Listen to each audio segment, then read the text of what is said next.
বাহ West Indies, না West Indies কিন্তু দেখিয়ে দিল। ভারতের বিপক্ষে দিল্লি টেস্টটা তারা চতুর্থ দিনে নিয়ে গেল।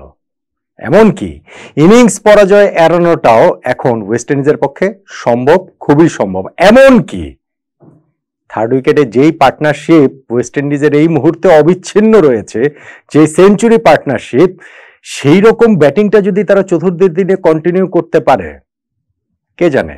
বলা বলি তো হচ্ছে সেই ভিভিএস লক্সমান এবং রাহুল দ্রাবিড়ের কলকাতার ইডেন গার্ডেন্সের মহাকাব্য ফেরে কিনা ভারতের বিপক্ষে। হবে না, সেটা হবে না, ওইটা একেবারেই বাড়াবাড়ি। কিন্তু ওয়েস্ট ইন্ডিজ যা করলো দিল্লি টেস্টের তৃতীয় দিনে, যেইভাবে তারা ঘুরে দাঁড়ালো, যেই প্রতিরোধের গল্প লিখলো, সেইটাও কিন্তু অবশ্যই অবশ্যই অ্যাপ্রিসিয়েট করার মতো। খেলাটি তৃতীয় দিন থেকে চতুর্থ দিনে যে তারা নিয়ে গেল, সেইখানটাতে একসময় যেটা মনে হচ্ছিল ভেরি আনলাইকলি, এটা আসলে হয় না বা হবে না, নাও হতে পারে, সেইখানটাতে আসলে এই তৃতীয় দিনের মোমেন্ট অফ দ্য ডে কোনটা, আম্পায়ার্স কলের তিনটা সিদ্ধান্ত নাকি ভারতের ওই একটা সিদ্ধান্ত। এবার চতুর্থ দিনের খেলাটা যখন গড়াবে তখনও ওয়েস্ট ইন্ডিজ 97 রানে পিছিয়ে। ভারত প্রথম ইনিংসে তারা 518 রান তুলে ডিক্লেয়ার করেছে। ওয়েস্ট ইন্ডিজ দ্বিতীয় দিনের খেলা শেষ করেছিল 4 উইকেটে 140 রানে, সেইখান থেকে আর 108 রান যোগ করে 248 রানে অল আউট হয়ে যায়। 270 রানে পিছিয়ে থেকে ফলনে পরে আবার দ্বিতীয় ইনিংসে ব্যাটিং করতে নামে এবং 35 রানে তারা 2 উইকেট হারিয়ে ফেলে। তখন তো মনে হচ্ছিল যে লাস্ট সেশনটা যে বাকি রয়েছে তৃতীয় দিনের, সেইখানে ওয়েস্ট ইন্ডিজের অল আউট হয়ে যাওয়া, 3 দিনের মধ্যে আরেকটা টেস্ট হেরে যাওয়া এবং ইনিংস ব্যবধানে হেরে যাওয়াটা সম্ভব, সেই সম্ভাবনার জায়গাটাই বেশি। ওই জায়গাটাতে ওয়েস্ট ইন্ডিজের জন ক্যাম্বেল এবং সেই হোপ একটা দুর্দান্ত প্রতিরোধ গড়ে তুললেন তাদের অবিচ্ছিন্ন 138 রানের জুটিতে। যে ওয়েস্ট ইন্ডিজ 35 রানে 2 উইকেট হারিয়েছিল, তাদের ওইখান থেকে দিনের খেলাটা শেষ করেছে ওই 2 উইকেটেই 173 রানে থেকে। 97 রানে তারা পিছিয়ে থাকলেও এখন কিন্তু ওয়েস্ট ইন্ডিজ সেই আশার জায়গাটা দেখতেই পারে। জন ক্যাম্বেল তাদের এই ওপেনার, তিনি নট আউট রয়েছেন 87 রানে। এইটা তার টেস্ট ক্যারিয়ারের সর্বোচ্চ স্কোর। ওয়েস্ট ইন্ডিজের ক্রিকেটের পতনটা যে আসলে কত হয়েছে, অনেকগুলো স্ট্যাট দিয়ে তো আসলে সেটা বোঝা যায়।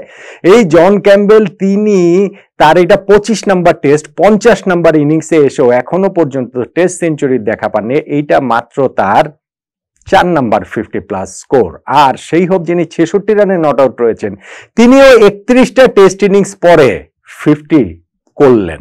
সো ওয়েস্ট ইন্ডিজ ক্রিকেটটা বোঝা যাচ্ছে, আপনি যদি ওইভাবে চিন্তা করে দেখেন যে তাদের যে এই পার্টনারশিপ অবিচ্ছিন্ন 138 রানের, সেইটা এই সিরিজে তাদের হায়েস্ট না শুধু, ইনফ্যাক্ট এই বছরেরই হায়েস্ট। এই বছর যে তারা এর আগে টেস্ট খেলেছে পাকিস্তানের বিপক্ষে 2টা, অস্ট্রেলিয়ার বিপক্ষে 3টা এবং ইন্ডিয়ার সঙ্গে এই প্রথম টেস্ট, এই সব মিলিয়েই তাদের আর একটাও 100 রানের জুটিও ছিল না। সর্বোচ্চ 68 রানের জুটি ছিল পাকিস্তানের বিপক্ষে, সেটাও 10th উইকেটে গিয়ে।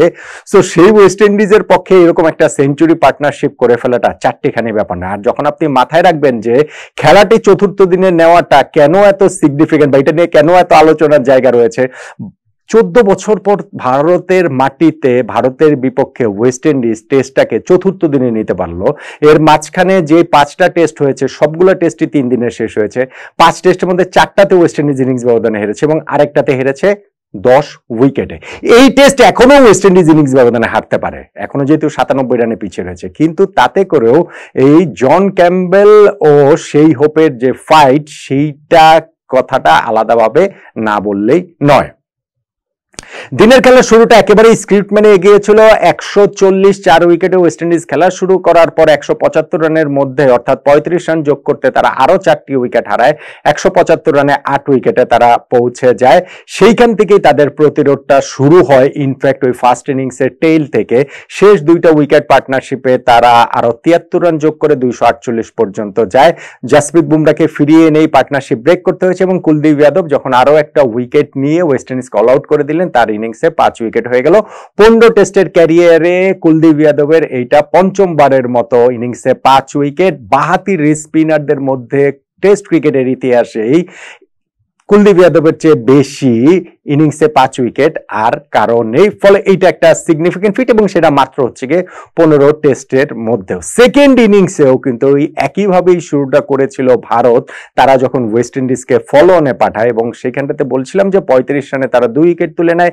তেজনারায়ণ চান্দারপালের ক্যাচটা শুভমান গিল মিড উইকেটে দুর্দান্ত ভাবে ধরেছেন, সিরাজের বলে পুল করতে গিয়ে তিনি আউট হয়ে গিয়েছেন এবং যখন ওয়াশিংটন সুন্দর অ্যাথেন্সের উইকেটটা তুলে নিলেন তখন কিন্তু ওই যে মনে হচ্ছিল যে ওয়েস্ট ইন্ডিজ ম্যাচটা হেরে যেতেই পারে, টি হয়ে গেল সেই সময়টাতে 35 রানে 2 উইকেটে।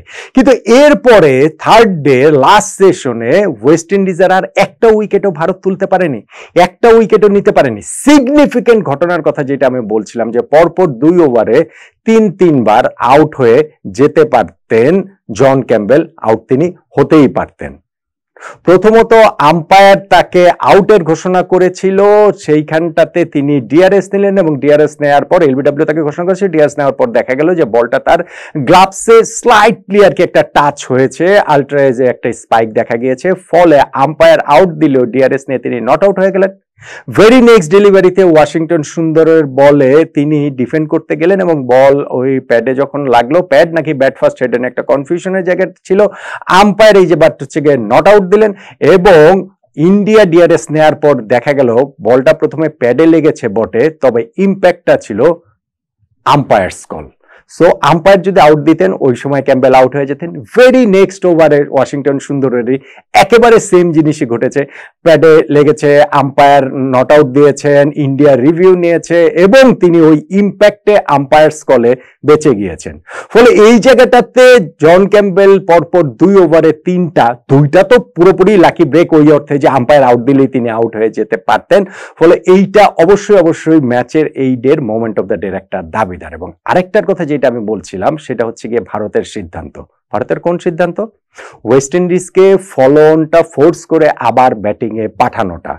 হ্যাঁ, যা ওয়েস্ট ইন্ডিজ যখন 248 রানে অল আউট হয়ে গেছে, এখনো 270 রানে পিছিয়ে রয়েছে, ভারতের বোলিং শক্তির উপরে তাদের আস্থা রয়েছে এবং ওয়েস্ট ইন্ডিজের ব্যাটিং দুর্বলতার উপরও তাদের আস্থা থাকার কারণেই তারা ওই 81 ওভার খেলে ফেলার পরও 82 নম্বর ওভারে গিয়ে ওয়েস্ট ইন্ডিজ প্রথম ইনিংস অল আউট হয়েছে। ইনফ্যাক্ট এই বছরের এটা প্রথমবারের মতো প্রতিপক্ষকে দ্বিতীয় নতুন বল নিতে বাধ্য করেছে, ওই পর্যন্ত তাদের ব্যাটিংটা যেতে পেরেছে।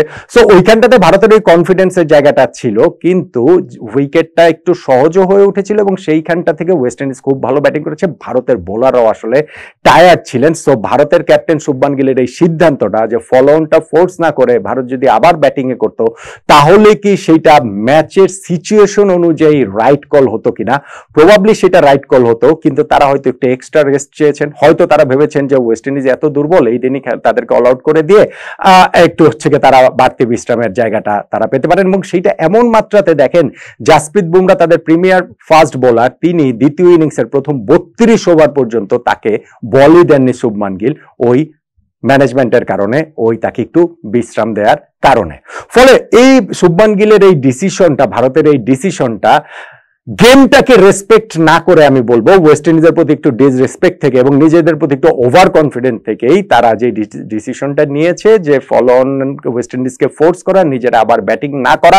আই এম শিওর যে এটা যদি ধরেন ভারতের সঙ্গে এরকম একটা সিচুয়েশনে এই দিল্লি টেস্টেই ভারত এবং অস্ট্রেলিয়া খেলা হচ্ছে, ভারত এবং ইংল্যান্ড খেলা হচ্ছে, ভারত এবং সাউথ আফ্রিকা খেলা হচ্ছে, এক্স্যাক্টলি এই পিচে, এক্স্যাক্টলি এই সিচুয়েশনে ভারত এইখানটাতে মোস্ট প্রবাবলি, অলমোস্ট সার্টেনলি তারা আসলে ফলো ফোর্স করাতো না, তারা দ্বিতীয় ইনিংসে নিজেরা আবার ব্যাটিং করতো। কিন্তু ওয়েস্ট ইন্ডিজকে একটু দুর্বল ভেবে, ওয়েস্ট ইন্ডিজ দুর্বল কিন্তু তারপরও গেমটাকে রেসপেক্ট না করে তারা ওই যে ওয়েস্ট ইন্ডিজকে ফলো অনটা ফোর্স করেছে, ওয়েস্ট ইন্ডিজকে আবার যে ব্যাটিং এ পাঠিয়েছে, ওইটাকেই তাই আমার কাছে এই থার্ড ডের মোমেন্ট অফ দ্য ডে মনে হয়। জন ক্যাম্বেলের পরপর 2 ওভারে পরপর 3টা ওই ডিআরএস এর মহানাটকীয় ঘটনাটা সত্ত্বেও। আপনার কাছে কি মনে হয় মোমেন্ট অফ দ্য ডে সেটাকেই বলবেন নাকি এই ডিআরএস এর এটাকে বলবেন? এবং ওয়েস্ট ইন্ডিজ কি আসলে একটা কিছু চমক দেখিয়ে দিতে পারে নাকি, ঘটনা ঘটিয়ে ফেলতে পারে নাকি ভারতের বিপক্ষে এই দিল্লি টেস্টে? আমি যদিও চান্স আসলে খুব খুব খুব কমই দেখছি। এখনো 97 রানে পিছিয়ে আছে ওয়েস্ট ইন্ডিজ, তাদের পক্ষে এই টেস্ট জিতে যাওয়াটা নেক্সট টু ইম্পসিবল।